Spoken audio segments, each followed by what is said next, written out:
Hello, everyone, and welcome back to Into the Void or Shouting Into the Void, where me and Liam discuss Doctor Who on a weekly basis, more so and in more depth than we do in our own time. This week we are on to series one of New Who with episode, it's testing me now, episode 7, 8. Nice. 2 months we've been doing this for. I know. 2 months. I know the episode titles, but I couldn't tell you the episode numbers. This is Father's Day, which is a companion kind of centric story focusing on Rose, and she basically goes back in time with the Doctor and stops her dad from dying, which causes some big problems. So I guess let's just jump into it. What did you think of the episode? I always remembered really liking it. I really liked it again. I admittedly was blinking back the tears at the end because, it's sad. Definitely like the proper emotional heavy hitter of the series for me, I think, anyway.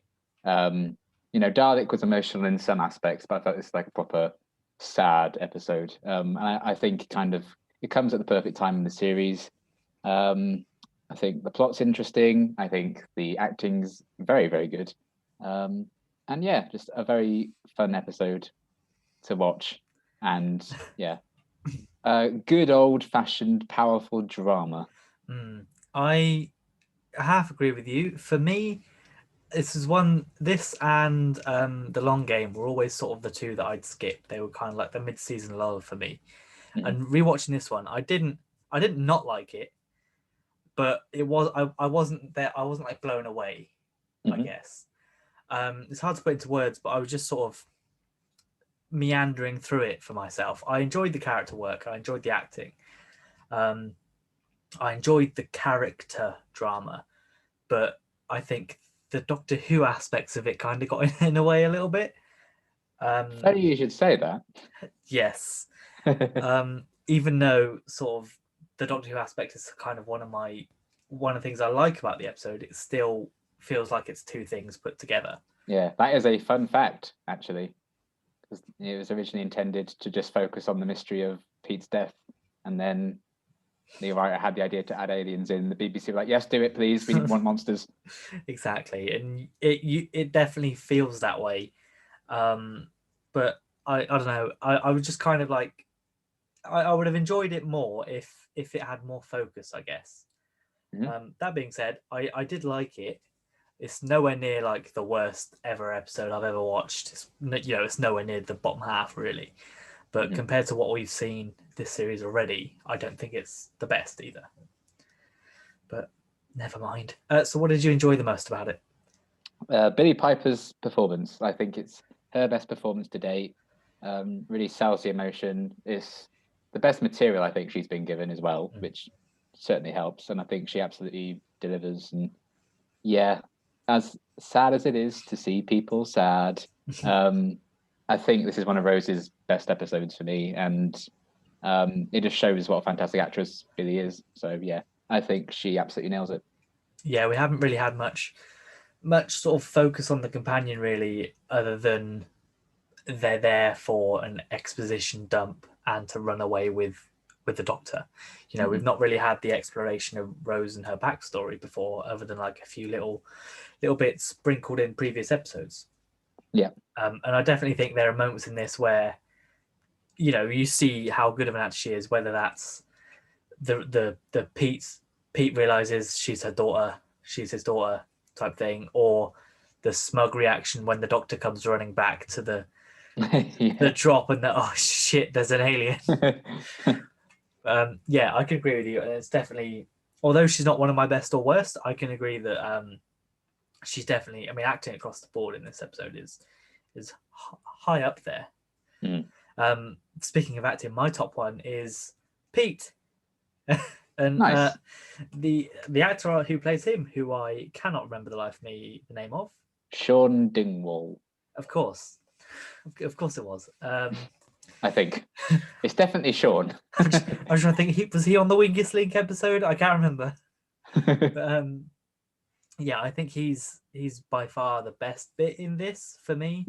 especially with him being not really a guest star, because I don't think he's a star outside of Doctor Who. He's not really a star in Doctor Who, but he doesn't have a career. But, like he's not Simon Pegg in the previous episode, who was going to be Pete's dad. Yeah.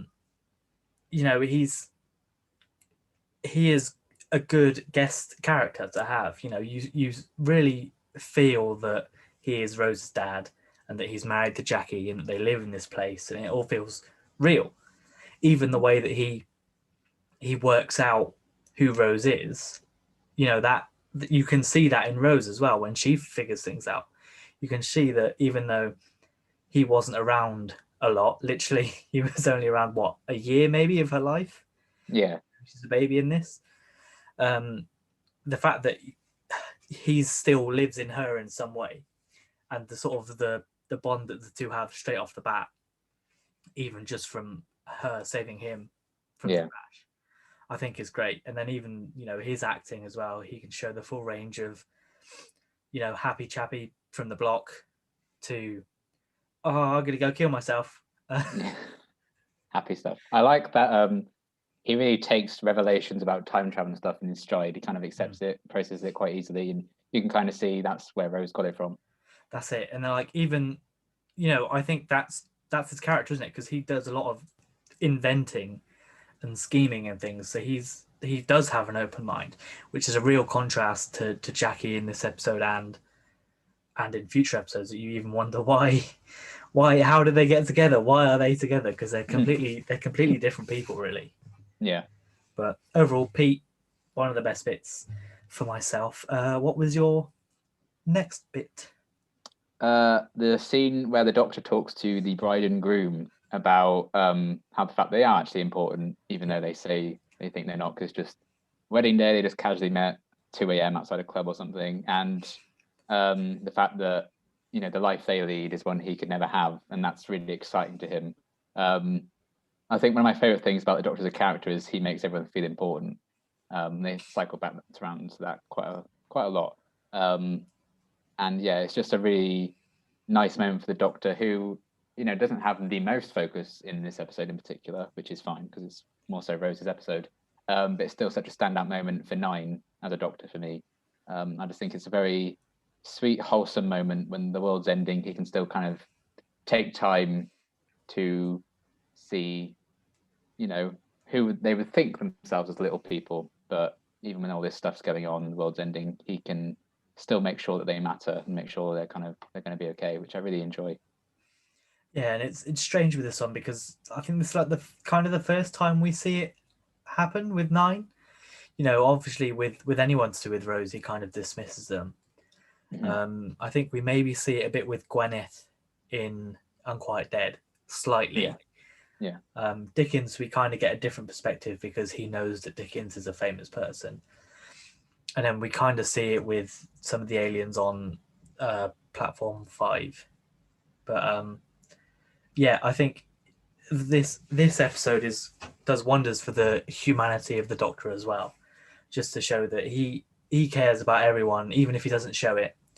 He even goes so far as to try and find a way out of this situation that will keep Rose happy. Yeah, he's not all like, although he is annoyed that she's fucked it up. He's not like, oh my god, I can't believe you've done this. The only way we need to stop this is to kill your dad again. Yeah, I'd forgotten about that bit actually when I rewatched it. I forgot that the Doctor was trying to find a way so that Pete could stay alive. I thought that was kind of interesting. Yeah, I mean, I've in mine I've put 9 with a question mark because he's on the edge of being one of my best. Because again, with Christopher Eccleston, he is a solid actor, and in every episode we've had, I don't think there's been one bit where I've been like, oh, that wasn't very good. No. And even this, I've put who says you're not important in quotes, and I put wholesome 9, which we don't really get much wholesome 9. No. For most of this series, so it's good to see that. Yes. My second best bit is actually the design of the Reaper. Oh, cool. So I like the look of it, and something that I watched on YouTube was like the tail of the Reaper is made into a scythe to represent death, Yeah. I just love the design of it. Ever since I was a kid, I was like, those are cool aliens. The premise is a little dodgy because obviously they never come back again. um, I don't know. I would like. It annoys me. It always annoys me when I think of this episode, and it might be one of the reasons why it doesn't hold up in my book. It's just because they say, oh, these aliens come, and every time there's a paradox, they come and try and sterilize the wound, and then we just never see them again. And we never saw them before. Exactly. And like, to be fair to Russell, you know, in his episodes, in his series, there's not really that many paradoxes, and they get away with it in series 3 because the Master builds a paradox machine. So they kind of write around it. But then when we get into Moffat's era, that goes out the window, and then there are more sort of paradoxes, and there are other ways to explain them, but they never say why. You know, the Reapers haven't come back. I don't know.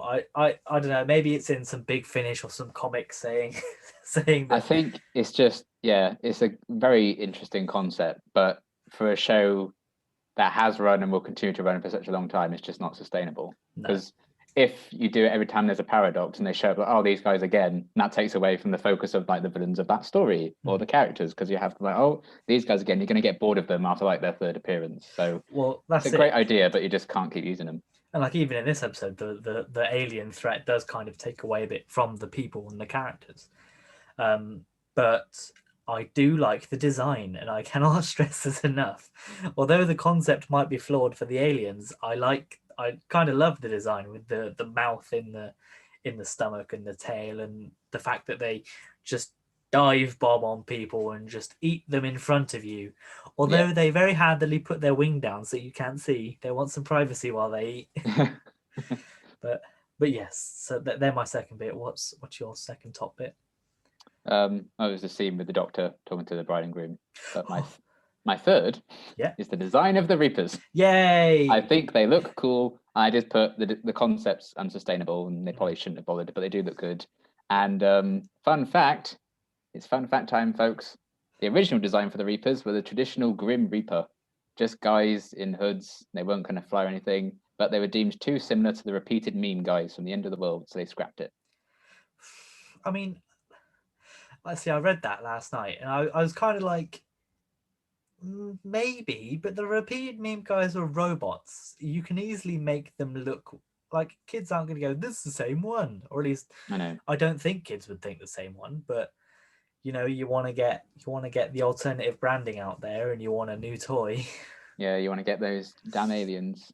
But and to be fair, the Reaper action figure's damn good. I have it in my attic somewhere. I think that's one of the ones that I always wanted to get, but it was probably more expensive than a traditional normal figure because it was a big boy. Yeah, and it's jaw lit up and everything. But yes, I mean, I like the idea of a Grim Reaper sort of style, traditional style, and they kind of explore that a little bit in Torchwood. Yeah, Demons of the Punjab in a sense as well with those guys. And even in Sarah Jane Adventures in the Trickster and the weird vulture people from that other one. Yeah, I love those guys. They're great. So they do explore the concept of other death-like aliens, but I do think that it wouldn't have been out of place. And I'm surprised, to be fair, that we haven't seen a proper looking Grim Reaper figure in standard Doctor Who. Yeah. With a scythe and everything like that, because you could easily put one in and say it's an alien. It would be interesting to have the Reapers back in it and see what they could do now with like CGI nowadays. Interesting. No, they just look exactly the same. They just copy and paste to save money. They just copy and paste the files. Yeah. Standard definition as well, not in 4K. They're just everything else in 4K and just so it's in standard definition. Yeah. Oh, fair enough. And then so my third is kind of the concept of the episode is good. Mm-hmm. I love the plot that Rose wants to go and see her dad. Has she always wanted to do it? Is it always been her plan, or did she just think about it? It's kind of up to your mind whether you want her to be a bitch. But, I like that the Doctor kind of mentions that as well. Yeah. Also, once I mentioned the time machine, then you come along. exactly, which is what does make me think. But the fact that we haven't really seen this done in Doctor Who since either, is that a companion goes back and saves someone they love. Mhm. The whole, how would that work, and how would Rose's life have changed if he'd have survived? And now she's sort of ingrained in that weird moment in time where Jackie can't really remember what's gone on because she can't remember Rose being there, but she also can. Yeah. But yeah, I just love the concept of saving someone and the repercussions for saving that person. The repercussions. Maybe that's where the name came from. But yeah, I like the idea. I like the concept. I'd want to see it again, to be fair. I wouldn't mind seeing it happen. We kind of almost got it with Clara and Danny, but not quite in the same way. Yeah, maybe they could make it like, because they're called the Reapers and stuff, maybe it's like paradoxes related to people dying is when they show up. That's why they're not always around or something. Yeah, which could be it. And if they were to do a similar episode, then we could have got that with 13 and Graham and Ryan, where they go and try and save Ryan's mum or something. Yeah. I don't know, but we didn't get it. But I like the idea, and I wouldn't mind seeing it again. So, what didn't you like? How the whole thing worked with getting the TARDIS back with the key. I don't think that was very well explained. I was like, what the hell is going on? Yeah. It was just mumbo jumbo, like, give me a battery, I'm going to supercharge the key. And like, why was it even flashing in the first place? The TARDIS is fucking gone. Like, it was strange. And like, did Nine not feel that hot in his pocket? Like, Rose found out when she hugged him. Like, surely you're feeling that, mate. But yeah, I didn't think that was very well explained. Yeah, one of my worst bits is TARDIS key plan. But it does, I think, give us the only moment in the show where we see the Ninth Doctor without his jacket on. Because I don't think we ever see it again. Apart from Van Statten chinning him up. I mean, yeah. But that's just not even... That's not everything. Yeah. But I think this is the only time we see him sort of just with his like undershirt on. And I was like, this is so weird. Probably, but I'm surprised they don't do it more often. But yeah, it was very much like and it's because he says right before that happens he doesn't have a plan, and then conveniently, here's a plan. I do have a plan now. As soon as the companion and the Doctor make up, it's like, hang on a minute, we can do something now. That's another aspect that sort of feels forced in there to make it more sci-fi. It would have been a lot darker if the Doctor just sort of said, sorry, yeah, your dad needs to die. Yeah. But it adds to Pete's character that he realizes that when the Doctor dies, because this leads to the Doctor dying. Yeah, it could have been like in The Girl Who Waited, when the Doctor lies all along, like, oh yeah, there can be two Amy's, they just shuts them out. Yeah. It'd been really dark if like the Doctor just went along with it, and then he just pushes Pete for the car. Well, that would have made more sense for 9 as well, rather than it would have 11, because that's a real dark turn sort of out of the blue for 11 in some instances, but it kind of would have made more sense with 9 because he's that kind of Doctor. But, battle damaged Doctor, yeah. But yeah, the TARDIS key plan was just like I like it has the key, it has a phone battery, and he has a sonic screwdriver, and it works. And then why, when the TARDIS comes back, is it in the shape of the police box as well? Yeah, that's the other thing, because obviously it's not, and it's a living. So why does it? But it's been pushed out of the pocket or whatever it is that they're in, like a bubble reality that the TARDIS interior got chucked out of. Yeah, because that's a really good scene where he goes back to the TARDIS. And he opens it. I love that image. It's great. And it is a box. Yeah, that would have been a great cliffhanger if it was like a two-parter. Exactly. But I mean, yeah, I don't think it was necessary. It was slight padding, but it also helped lead Pete to the realization that I'm the only one that can stop this from happening. Yeah, they needed the Doctor to get eaten. Yes, unfortunately. Speaking of things that have been included, this will be my second point. Mickey. Right. Why? I just it it just feels so forced. Auton Mickey or nothing. I just don't get it. Like, first of all, if he's supposed to be going to this wedding, why is he at a play area? I was thinking that. They're like, oh, these guests aren't turning up. I was like, oh, they've all been eaten then. No, they're just fucking around at the park. Like, you're supposed to be there right now. I mean, they do get eaten, except for Mickey, but why aren't they already at the church? And then the whole where Rose like, oh, I think I imprinted on him. I'm like, no, stop. Yeah.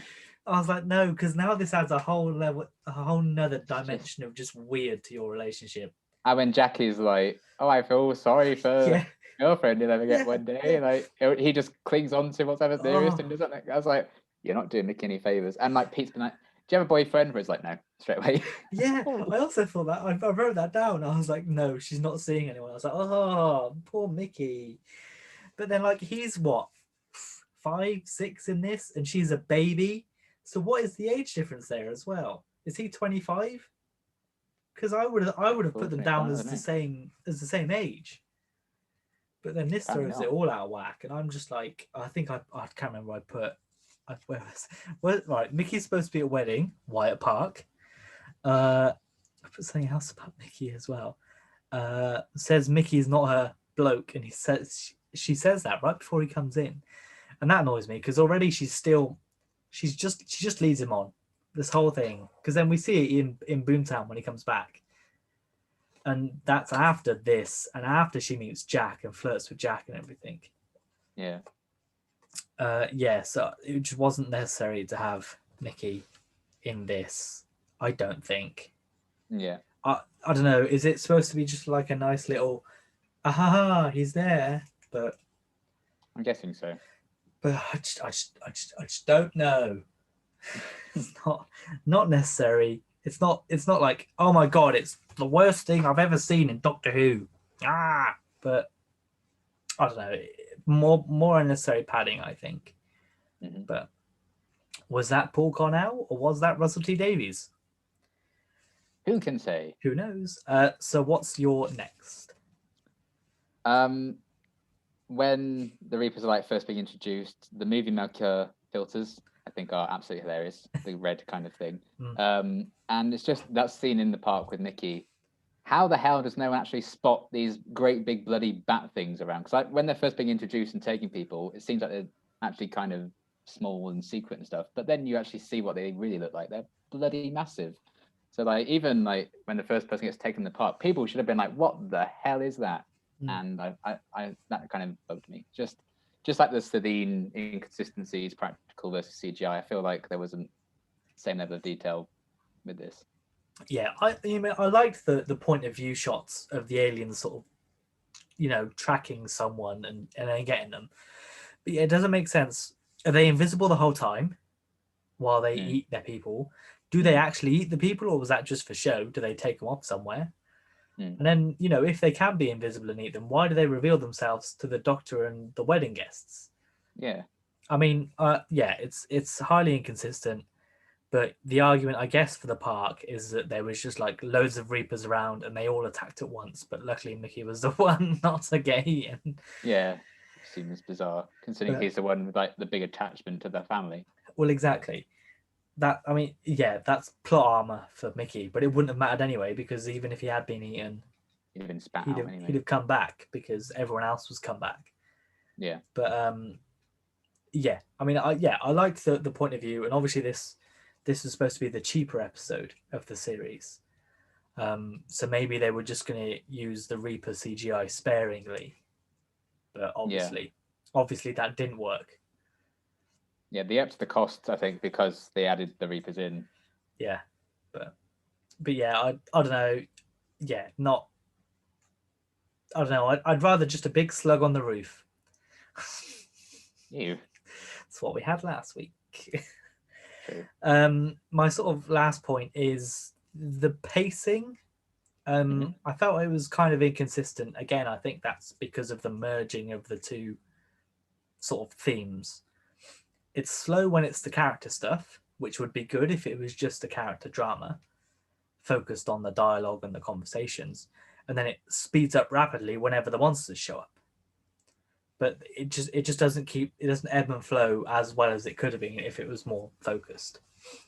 I feel, because there are moments when it works, like with when Rose is, well, she's told to go and park the car, but she doesn't because the doctor comes along. But then when we cut back to the road later on, the car's not there.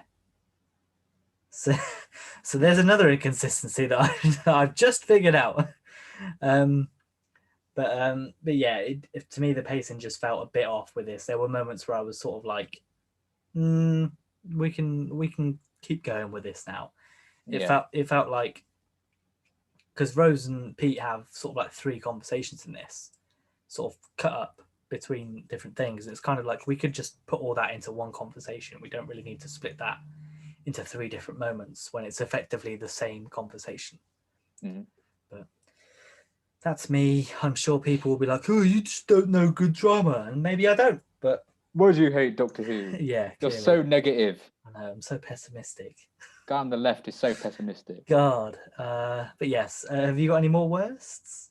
Nothing else particularly bothered me, but I did have some kind of nitpicks. Rose taking the baby. Come on, take a step back and say, no. I know. He basically like threw it into her, so it wasn't entirely her fault. But just be like, keep that bloody baby away from me, like 2 meters, socially distance from them, just to guarantee this doesn't happen.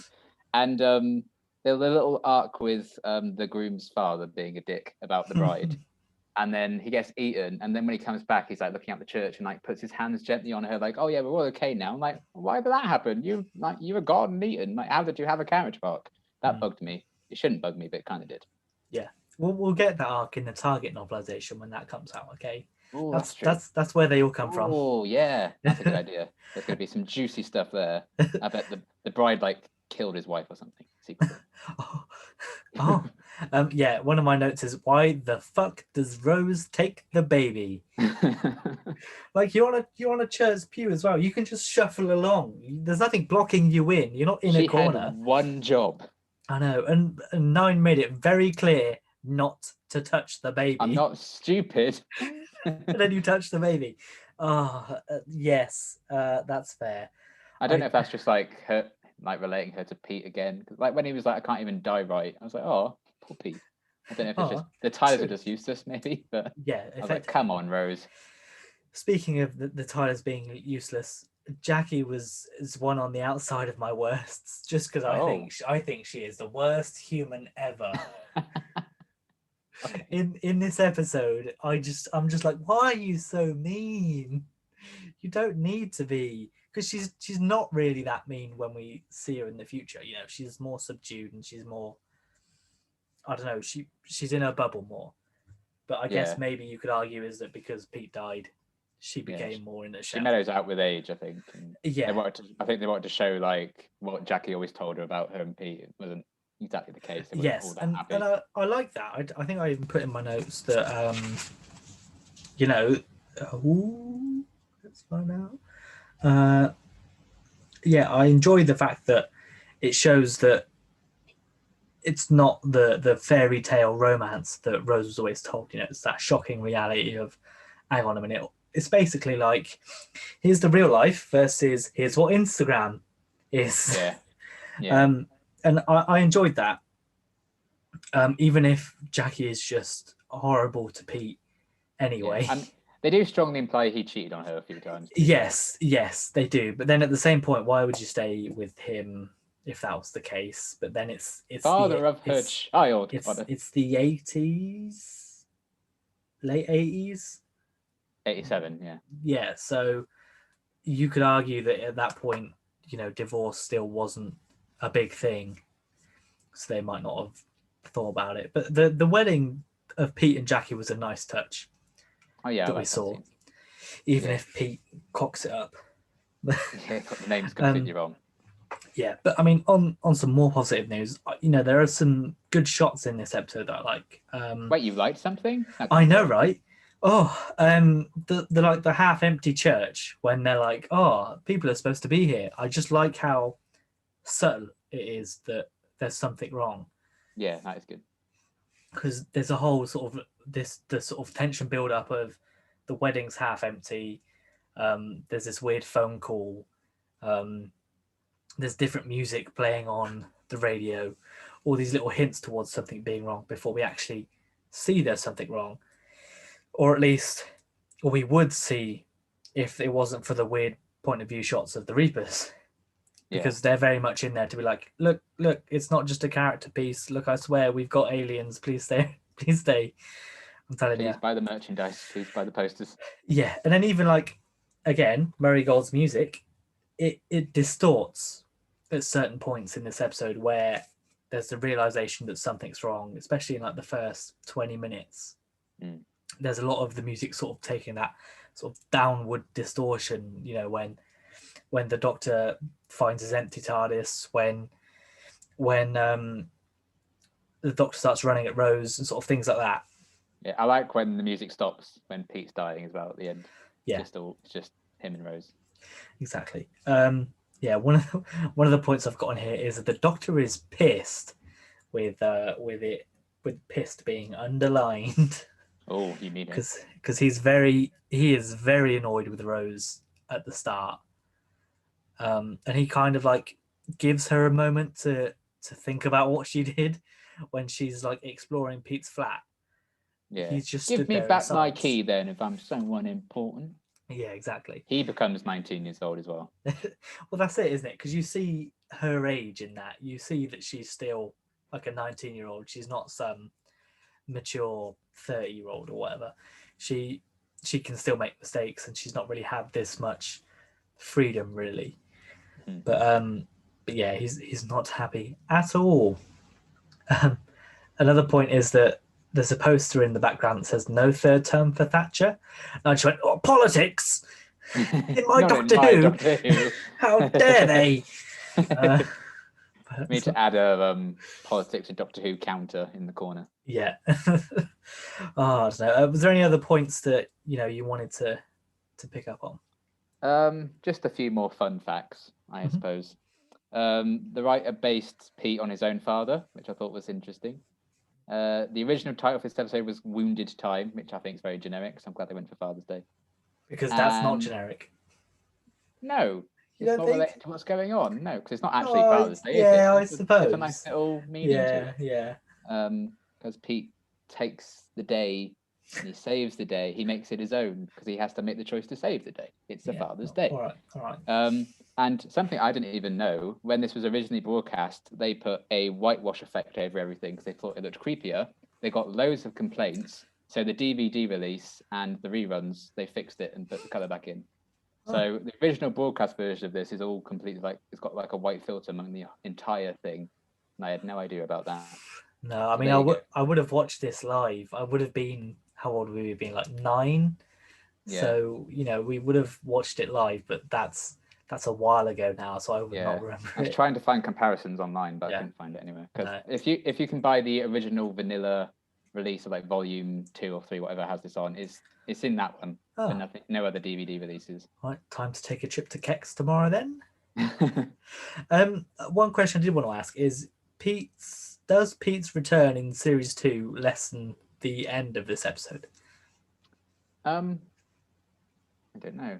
If it was the same Pete, probably, but I don't mind it being parallel Earth Pete.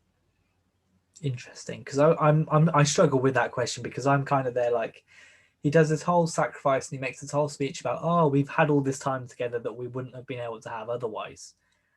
And then to me, she then basically goes and lives with him for the rest of her life, or his life, whoever dies first. In the parallel. Well, he's older, but she's also stopping aliens, so who knows? Sure. I don't know, because obviously it's not the same Pete, but at the same time it is the same Pete, just without the child, basically. Because that's why she goes and chooses to live in the parallel world, and she's fine staying there because Jackie and Pete are there. Yeah. And they get together again, just like they would have in this reality. So I'm torn because I like the episode, I like the end, but I don't know, it kind of cheapens the fact. And then there's the line from the Doctor where he's like, "Do you think if I could go back and save my planet and my family, don't you think I would?" And then it's like, little do you know, buddy. I mean, you did, mate. But so there's a couple of bits where it gets undercut, I think, but it's nothing that I'm like, oh, it's ruined it.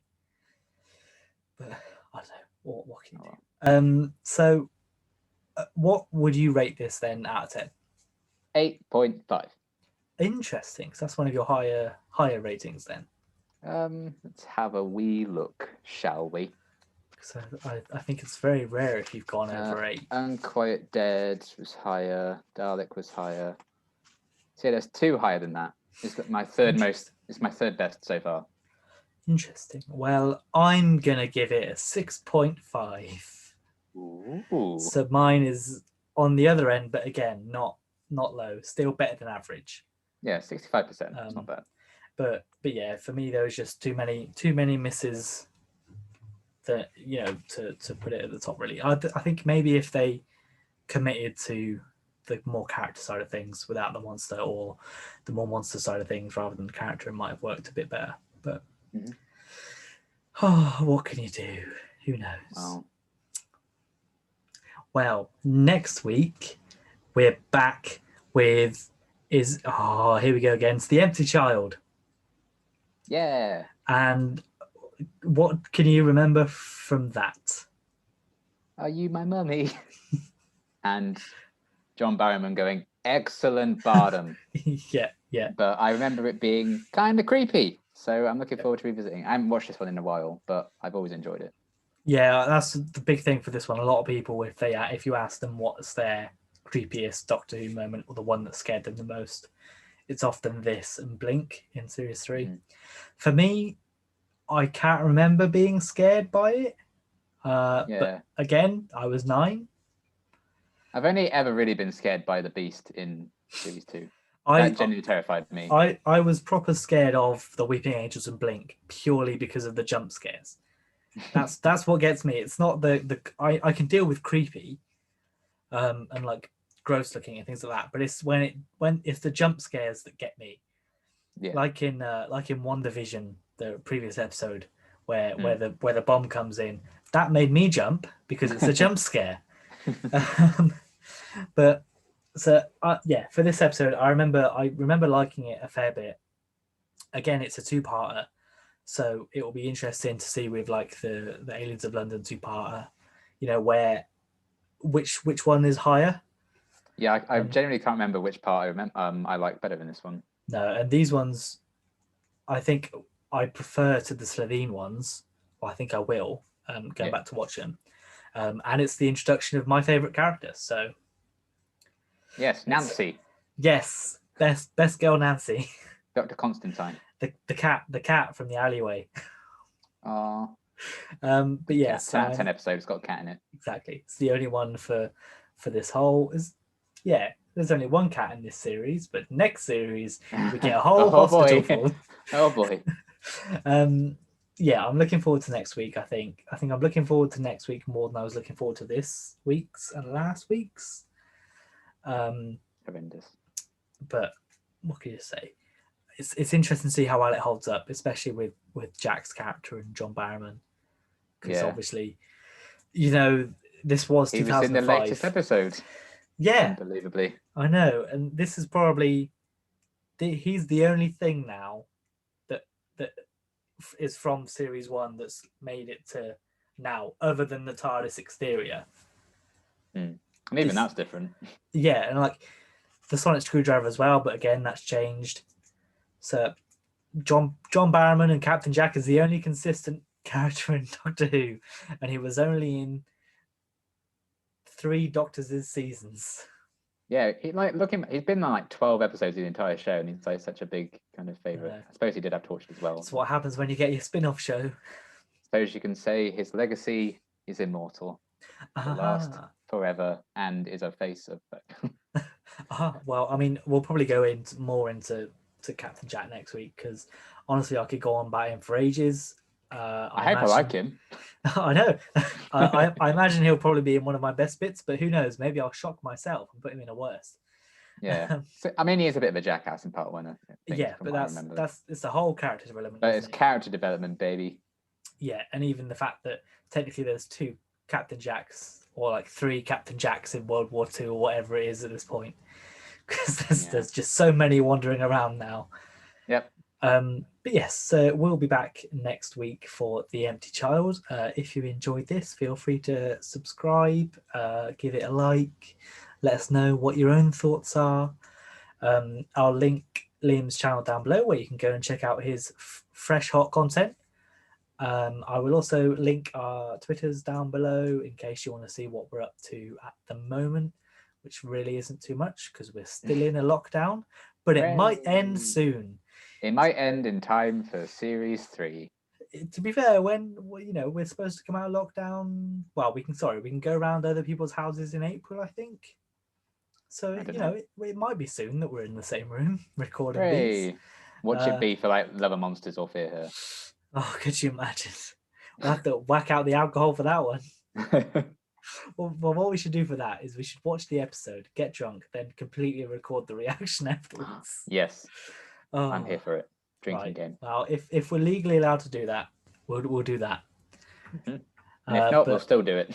Yeah, just over Zoom. Just get drunk. Yeah. So if that episode doesn't get recorded, you know why. Yeah, we both died of alcohol poisoning. Bro, right. So we will see you all next week. Bye. Bye. I did it again. I picked another stupid ape. I should have known. It's not about showing you the universe. It never is. It's about the universe doing something for you.